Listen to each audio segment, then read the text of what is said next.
Whenever you're ready.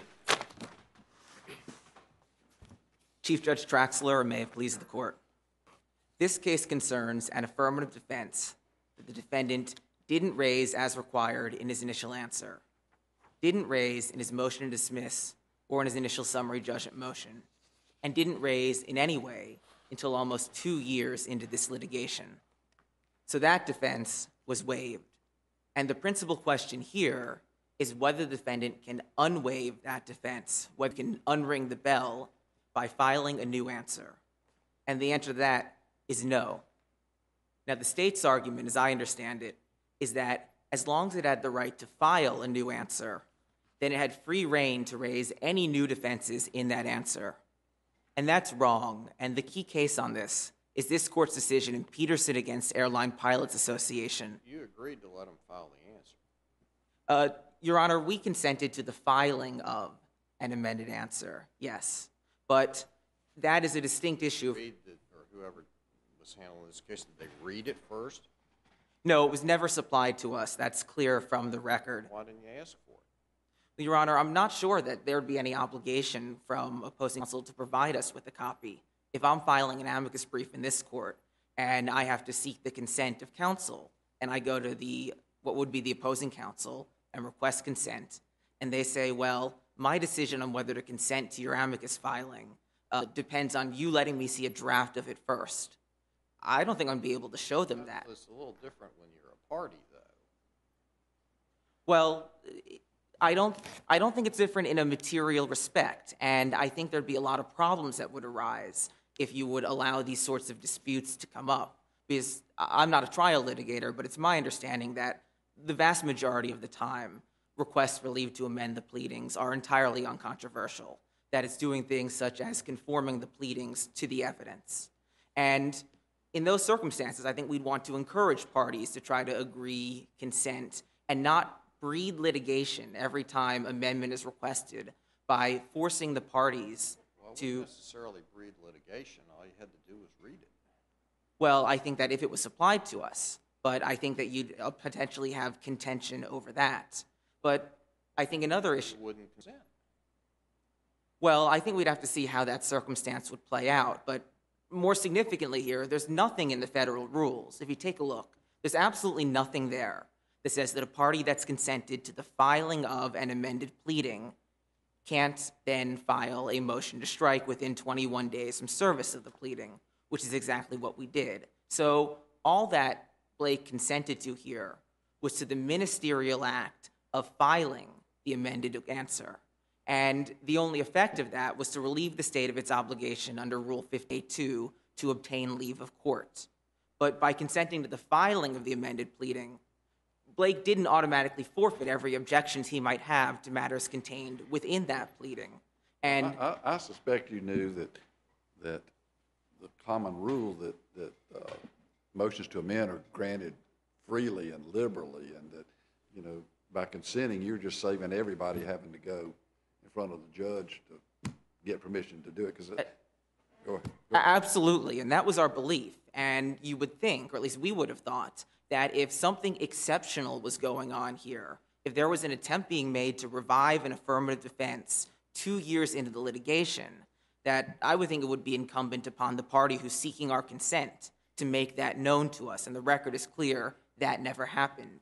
And if that had happened, there might be a different case. But as far as we were aware, this was an entirely routine request for leave to amend after a lot of discovery had been conducted to conform the pleadings to the evidence. And in fact, if you take a look, aside from this affirmative defense, the other thing that amended answer did was change the categorical denial of all allegations in the initial answer to qualified admissions and denials of some allegations.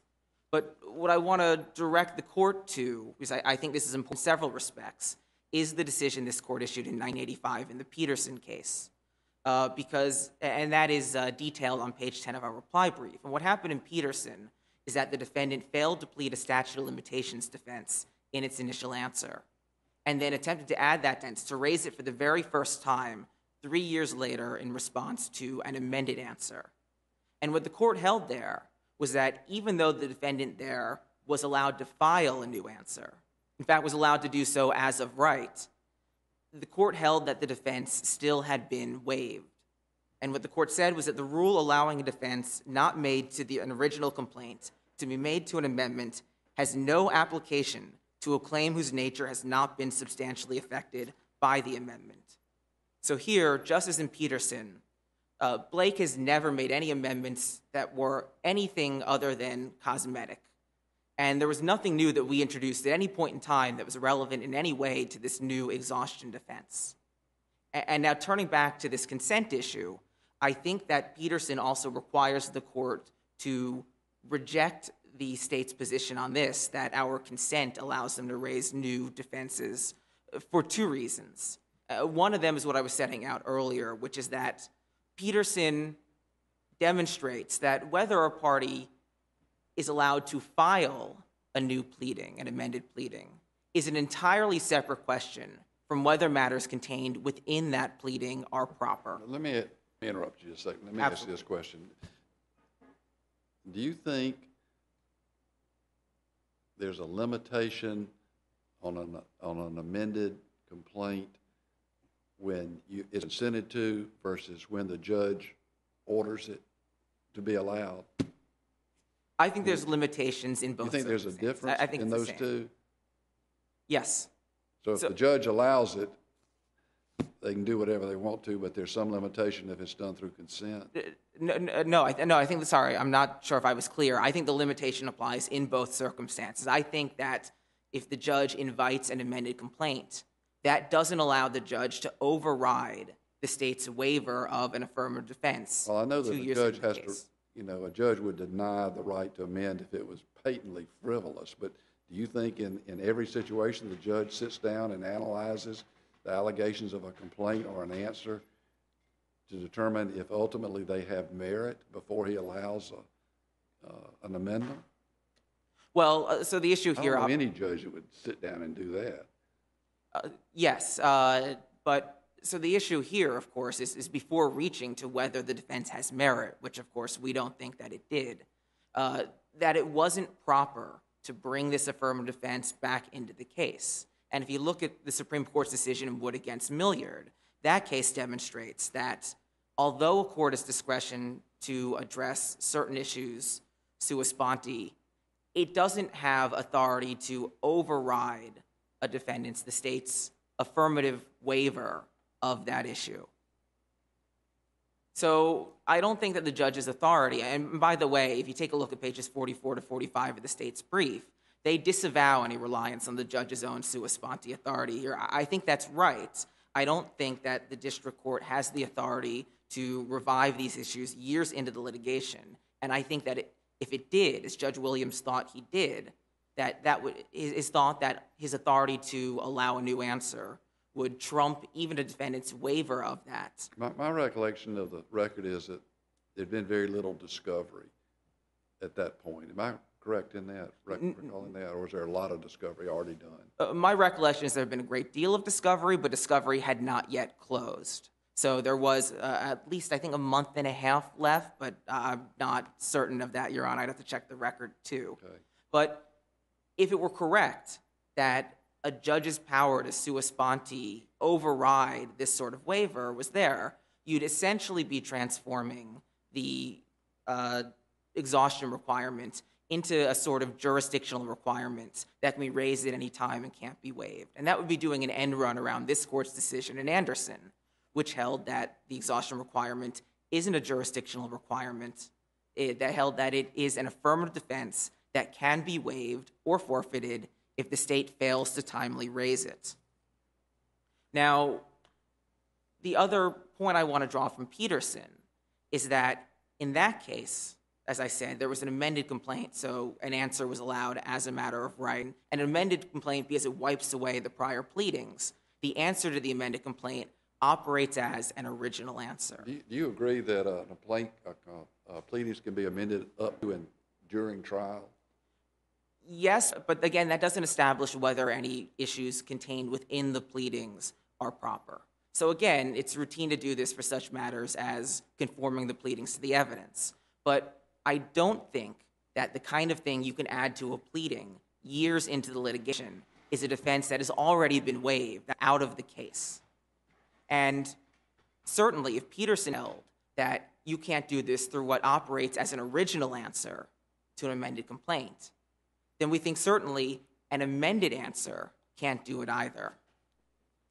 And I can't speak for why it is that it took the state several years to raise this, but I do think the timing here draws at least an inference that this was a conscious or deliberate decision. Mr. Ross here has been represented throughout this litigation by the state's Correctional Litigation Division, and it's very hard to think that a division of the state that exclusively litigates prisoner cases wasn't aware of the exhaustion requirements. The state hasn't said why it is they didn't raise that issue at any point, but it's their prerogative to choose not to raise it, and once that choice had been made, it can't be revived when the effect was to prejudice Mr. Blake. All right, before you run out of time, I want to hear you on whether or not exhaustion was accomplished. Absolutely. So the key thing I want to point out, and obviously we think exhaustion was accomplished here, and the key thing that I want to point out is that the district court and the state's position, at least on appeal, I think the state has actually shifted its position a bit, but they disagree about what it is that Blake should have done. They really take diametrically opposed positions. So the state's view on appeal is that Blake could have filed a standard grievance in the administrative remedy process, and Judge Williams rejected that. He said that consistent with Blake's own contentions, the ARP process was inapplicable to Blake's grievance because of the state's internal investigation. And that comports with the decision of every other judge who's considered Maryland's inmate grievance system. Judge Blake in Bogues, Judge Legg in Williams, and Judge Williams, not only in this case, but in a series of prior decisions. So what the district's court view was here took a different view. It said that Blake should have filed an original grievance with the inmate grievance office. And the problem with that is that the inmate grievance office, the IGO, is essentially an appellate body. And if you take a look at page 3 of the state's brief, the red brief, you don't have to take it from us. The state describes the IGO as an administrative appeals entity. And looking at the IGO regulations, they indicate that an inmate can file an original grievance when there's no other agency with power to investigate that grievance in the first instance. But here, Blake's grievance was fully investigated by the state's internal investigative unit. So this falls outside of the IGO's original jurisdiction. And the result of that internal investigation isn't subject to appeal or review by the IGO or any other agency in any way. So once that internal investigation was completed, there was nothing else that Blake could have done. There was no place else to go. Was there any relief available to him if he'd gone through the IGO that was not available to him through the internal investigation? No. First of all, we don't think that the IGO would have been able to accept the filing in any way. There's no mechanism there. But no, there is a question, I think, as to what forms of relief the administrative remedy process or the IGO can award. There is reference in the regulations to the ability to award monetary relief for destruction of property. There's nothing indicating that it would have been possible for Blake to obtain damages remedy for personal harm, pain and suffering, injuries, and medical care. Well, what relief could this gentleman have obtained by virtue of the internal investigation? I'm not sure that there's anything also in terms of damages, the relief that we're seeking, that he could have obtained from the internal investigation. Now, what the internal investigation did do, aside from establishing the factual record and clarifying the facts here, was that it led to Madigan's termination, the other officer who was involved here. So the Supreme Court has said in Booth against Turner that you have to exhaust administrative remedies even if the process involved can't provide the particular remedy you're looking for, even if it can't provide monetary damages. But here, there was no place else we could go. And the one last thing that you would accomplish through an administrative process would be development of this factual record, which we have from the internal investigation. So there was simply nothing else to be done. And we think that's the right reading of all of the law here, but even if there's any disagreement over that, the only way we could have gotten a definitive answer is if the state had raised this at the outset, as they were required to do. We would have had an opportunity to go back to exhaust any other administrative processes that they held out as available and then refile the claims here. But because of the state's unexplained delay, Mr. Blake was is unable to do that now because the statute of limitations has kicked in. And if there are no further questions at this time, I will reserve the remainder of my time for rebuttal. Okay, thank you. Ms. Rice?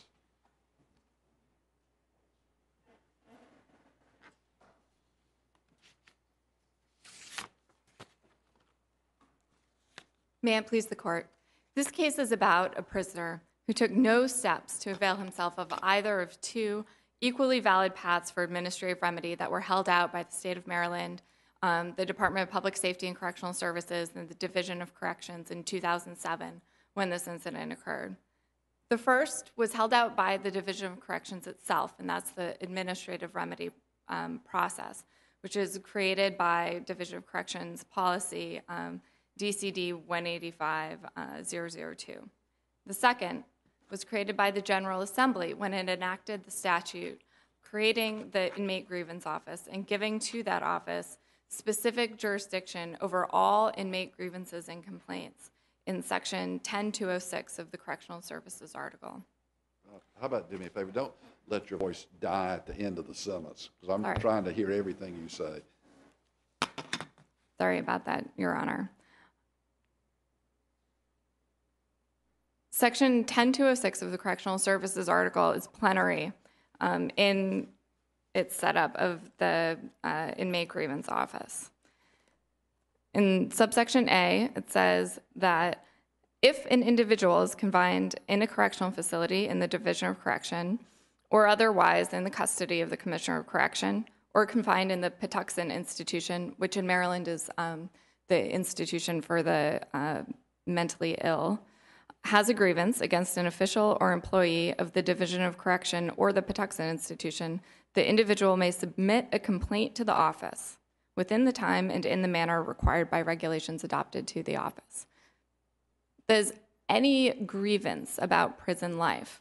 The regulations that the Inmate Grievance Office has adopted have specified that any grievance can be had. This includes disciplinary matters, which the administrative remedy process specifically does not apply to. It includes, as my opposing counsel pointed out, property destruction matters, again, which the administrative remedy process does not apply to. And it includes use of force. How does the inmate know about this? How do they discover this opportunity? So all of the administrative remedies are summarized in the inmate handbook. Mr. Blake, in this case, admitted to, and there's evidence in the record, including a receipt that he signed, that he received the 2007 version of the inmate handbook on at least 2 occasions.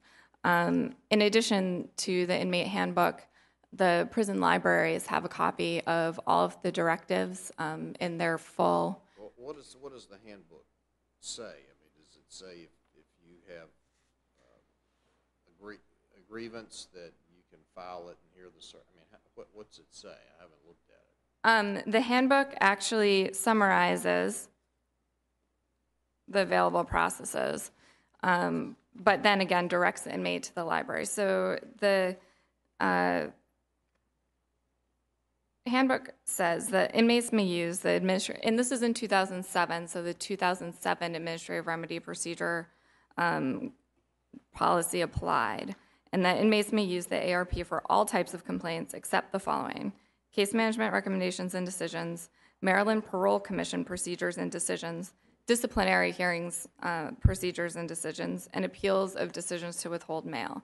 So by the handbook's terms, this would apply to the use of force even if there were an internal investigation unit investigation commencing.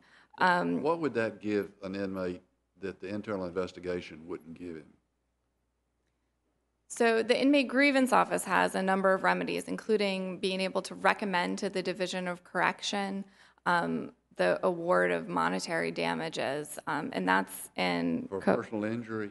For personal injury, and that's under Code of Maryland 1207-0111 as it was enforced in 2007, and so that's at the end of my brief. I do not know if that is in the handbook. The handbook pages are reproduced at 403 of the Joint Appendix. But the IGO process that is summarized in the handbook, it talks about the typical path. In the typical path, a prisoner is required to exhaust the administrative remedy process provided by the Division of Corrections before resort to the inmate grievance office is allowed. So if the administrative remedy process is available, then the prisoner must fulfill sequentially the administrative remedy process and then the inmate grievance office process. In that case, the inmate grievance office serves as a second level of administrative appeal. However, there's an alternate scenario in which the administrative remedy process does not apply. And in that case, the prisoner can go straight to the inmate grievance office. And that is not clearly spelled out in the 2007 handbook, but that shouldn't be of concern to the court because the Supreme Court has held that it is not what an inmate actually knows in terms of what the processes are available, but instead what processes are actually available. Here, there's been no argument by Mr. Blake that he was prevented from accessing the more complete information about the administrative remedy process and the inmate grievance office process that would have been available to him had he looked in the library.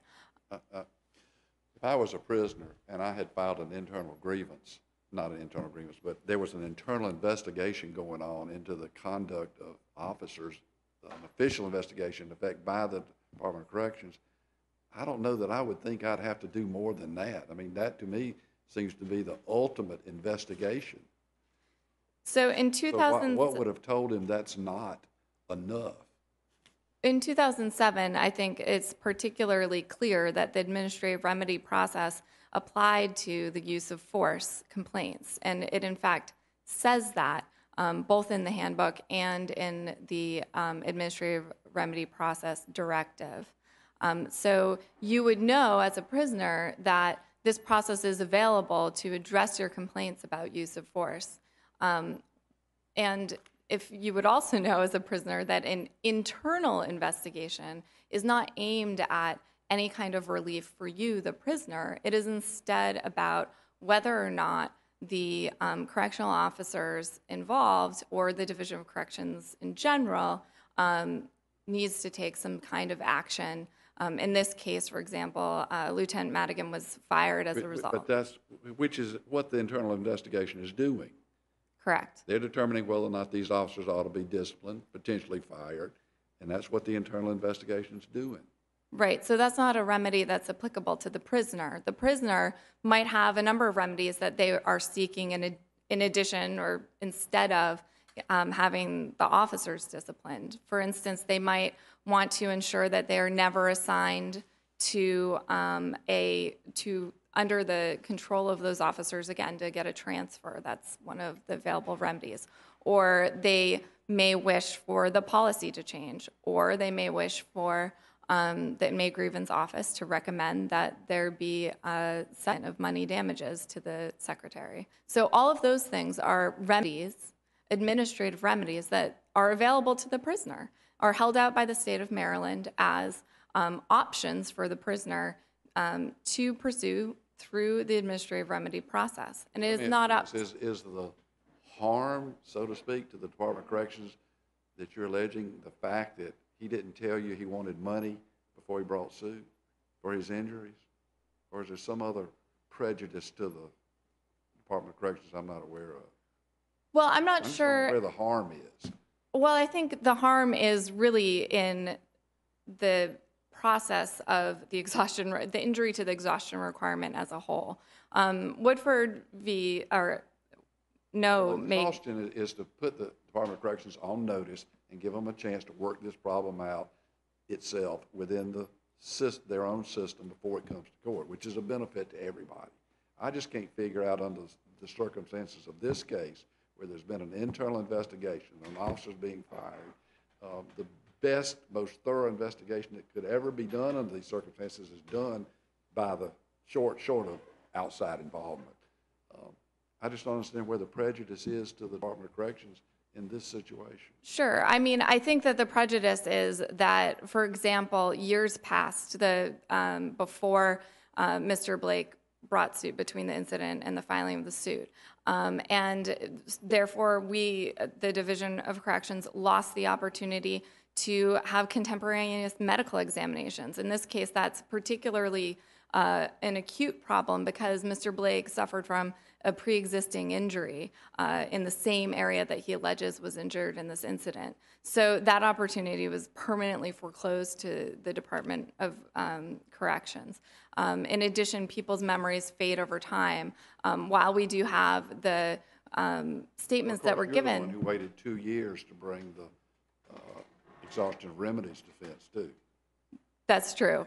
And Must not have been too important. I can tell you that on my part, when I was entered as counsel, that was pure inadvertence. I did have predecessor counsel. In this case, the procedural posture was like many prisoner cases where an initial motion for summary judgment was filed soon after the complaint was brought. Some time passed, and pro bono counsel was appointed for Mr. Blake, and it was after that had happened and there had been some discovery that the mistake was identified. At that point, Lieutenant Ross did seek consent to amend the answer. Consent was given, and it was not unconditional. I think this is important to note because instead, Mr. Blake actually noted that he had control over how much consent to give and imposed a condition precedent, which wasn't seen in a version of the answer. It was instead asking for reciprocal consent to amend the pleading at a later date, which was given. And in the course of that, actually, Lieutenant Ross conditioned his consent to the future amendment of the pleading on a co-commitment extension of the discovery deadline if one was necessary. So I think at that point, if, for example, Mr. Blake wanted to add a new claim, was the example given in that communication, which appears in the record. And I think at that point, Mr. Blake was on full notice that an amendment might seek to add a new claim or defense and consented to do that. But even if you were to set aside the consent, Lieutenant Ross answered again in response to an amended complaint, a new answer, fresh, again asserting the defense. And circuits are split. I think here in Peterson versus airline pilots, there was some question about whether the earlier waiver had been knowing. And in footnote 12, this court said that when a defense is well established at law but simply overlooked, it can justly be said that the case should never have been brought and that no waiver should be found. So even in that case, there's this distinction that the liberal pleading standards fully encompass the idea that a defense could be discovered later and that should be allowed. You agree, Count, this is an egregious case, isn't it? A man has been escorted by one officer, and then he's punched in the face, directly in the face several times, and all these type things, and these nature of injury. This is an egregious case. Wouldn't you agree? Wouldn't you agree with that? I don't know if I would agree that it was egregious. The nature of the injuries were not ever at issue, but it was very unexpected. The force used was by Lieutenant Madigan was inappropriate. He was immediately fired. Well, you don't think it's egregious to hit someone square in their face several times? No, I do think that is egregious. I just wanted to. To the point, that's many times a fatal blow. I mean, your bones in your face and your nose, particularly, is jammed back into your brain, will kill you. That could happen. In this case, there's some evidence that the force of the blows were not at that level, but it was definitely quite egregious. And Lieutenant Madigan's conduct was completely unacceptable to somebody in his custody. And you fired him. We did. And plaintiff here cooperated with your investigation, didn't he? The record shows? The record shows that he gave one statement immediately following the incident, yes. And you mean no one called him at all in your investigation? You conducted a whole investigation and only talked to him once? I believe that they only spoke with him that one time. There may have been two, if I remember correctly, there may have been two interviews. They were both within about a space of a week or two of the incident. Lieutenant Madigan was fired within 2 or 3 weeks. It was a very quick investigation. All of the witness accounts concurred. And you were aware of the injuries, weren't you not? Your institution? Yes. Did you treat them? Yes, he was given treatment immediately. He actually refused treatment after examining. He was waiting to be examined, refused treatment. After he was transferred very shortly after. The facility he was at was the transitional facility in Maryland. So he was transferred to North Branch Correctional Institution shortly thereafter. He put in a sick call slip, but didn't attend the appointment. So I think his treatment was only Tylenol, but that was because of his own choice. And he subsequently asked for a transfer out of the jurisdiction, out of Maryland. And Do you think that the question of whether or not, first of all, do you agree with that? Let's just say there was some kind of waiver because they consented to your amended answer. Do you think the court had the authority to, notwithstanding that waiver, let's assume it was a waiver, decide that you had in fact, in this case, waived the exhaustion argument, defense? Did the court have the power to do that? yes, they could have found that on the merits, but the district court did not find that on the merits. But it could, correct? It could have, yes. And do you think this court could review that decision, whether or not that in fact was an error of law to rule that in fact here there was a lack of exhaustion? Do we have the power to do that? I think that to the extent that it is a legal decision, there are many factual components of this waiver request, of the waiver, including the procedural history, the potential for harm, and just on that point, the potential for harm. Mr. Blake overstates that his case when he says that he was definitively precluded from from exhausting and then bringing within the statute of limitations. As the district court recognized, there are many elements to properly exhaust, and one of those elements is to timely file for exhaustion. And at least in the 2008 version of DCD 185002, the timeline for an ARP is 30 days. The Maryland Code of Regulations sets forth the timeline for an inmate grievance office complaint, again at 30 days. So it is completely speculative and probably counterfactual that Mr. Blake could have gone back and properly exhausted his administrative remedies, even if he had been given the opportunity to do so within the statute of limitations based on when he brought the case. And this makes sense. One of the other ways that you can have those remedies rendered unavailable to you is when you've completed your sentence.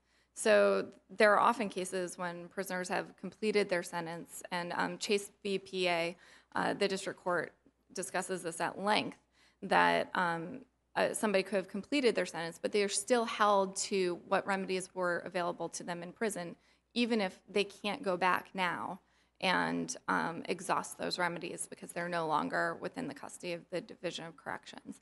So it's that level of speculation about the prejudice that you would have to reach and find to be prejudicial in order to find waiver of the exhaustion defense in this case. Could exhaustion be a jury issue? I think that if the facts were disputed, it could be, but here the facts are not disputed. The policies were all agreed on. There's no dispute as to Mr. Blake's conduct with respect to the administrative remedy process. There's no allegation that anyone from the Division of Correction prevented him from accessing that process. So any of those factual considerations that could, in some cases, go to the jury would not apply in this case. So here it's a question of law. Because the facts are undisputed, yes. Okay. You have no further questions? No, Thank I think you. we understand your position. Let's hear the reply.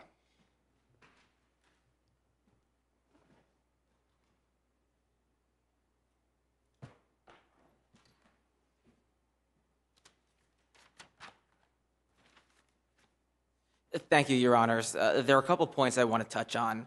Number one, I just want to clarify here The issue here isn't whether the administrative remedy process can investigate a use of force.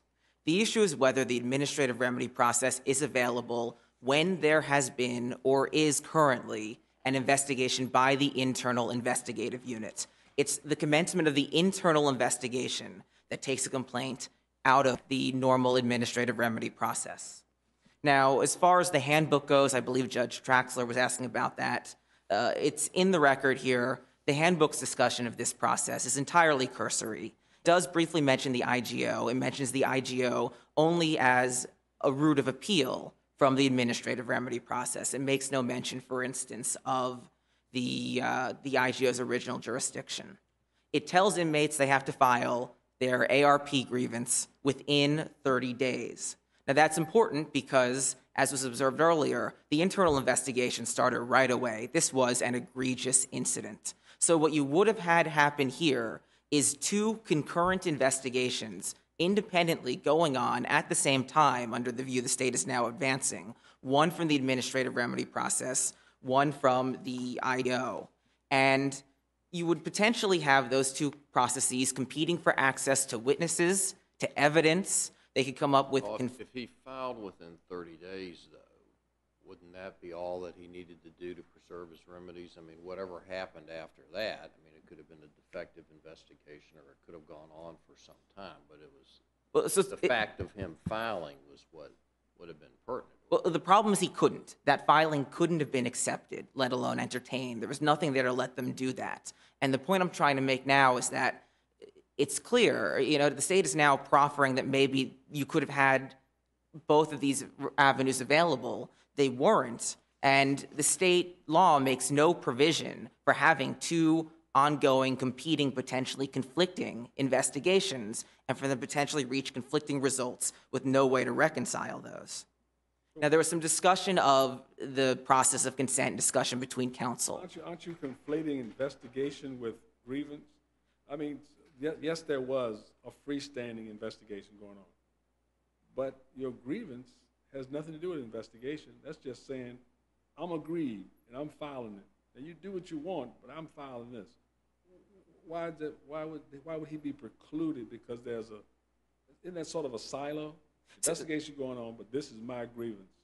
So there are other states, other jurisdictions, the way their system works, it does allow two ongoing investigations separately, one which is seeking inmate-focused remedies and the other which is the internal investigation. But Maryland law doesn't allow this, and that's what every judge who's examined the system has found, is that when there's an internal investigation, it takes this out of the administrative remedy process entirely. You can't file that grievance. And if you look at other provisions in Maryland law, the fact they have no way of reconciling these two independent investigations or coordinating them, making sure they don't conflict, we think just corroborates that. When you say he can't file it, what do you mean? Is there some statute that prohibits that, or what's your basis to say that? Our view is that it just wouldn't have been accepted, and we base that on the numerous court decisions which have looked at this process and found it wouldn't be accepted, and also the fact that after the events here, the ARP regulations were amended to add a specific provision allowing them to accept grievances when there's an internal investigation ongoing and then dismiss those on procedural grounds. So later on, ultimately we fell into kind of a black hole in the system here. Maybe it wasn't anticipated, but there was no way to file a grievance. It couldn't have been accepted. Now there is, but that wasn't there at the relevant time period here. Now, I want to briefly discuss the fact that I want to stress how egregious this was. This was egregious. Not only were the punches, Madigan punched Blake repeatedly with a key ring wrapped around his hands. And he punched Blake repeatedly. He stopped. Ross continued holding him, restraining him in place, and then punched him again. And the final thing that I want to address here, the state raised the problem if you don't have a quick administrative investigation of faded memories. We agree that it's valuable to channel these cases into the administrative process. We're wholeheartedly on board with that. I think there are a number of reasons to do so. But the way to do that is to enforce the requirement that an exhaustion defense be raised completed at the outset of the case and not 2 years later. If there are no further questions, I'll submit the case. Okay. Thank you. Thank you. I'll ask the clerk to adjourn court, and then we'll come down and greet counsel. This honorable court stands adjourned until tomorrow morning at 9:30. God save the United States and this honorable court.